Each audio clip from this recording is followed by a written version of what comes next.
Hello guys, dito kami ngayon sa Sea Clouds Mountain View Resort sa Buda, Bukidnon.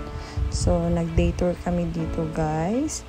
So, galing kami ng Davao. Biyahe kami ng 2.5 hours from Davao to Buda, Bukidnon.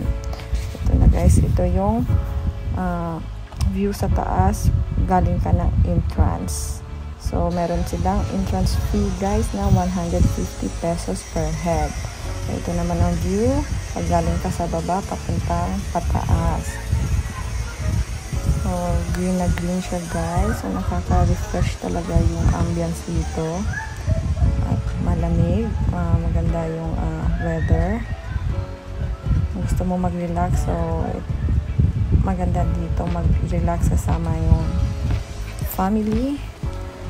Ito guys, meron silang mga rooms dito na pwede kang mag-overnight stay.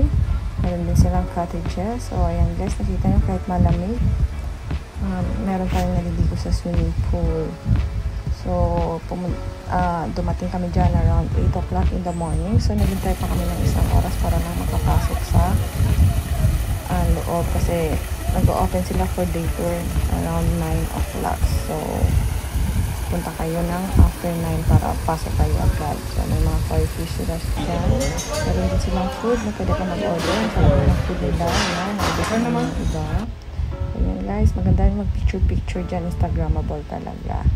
Ayan, kasama ko dyan yung family ko. And thank you for watching.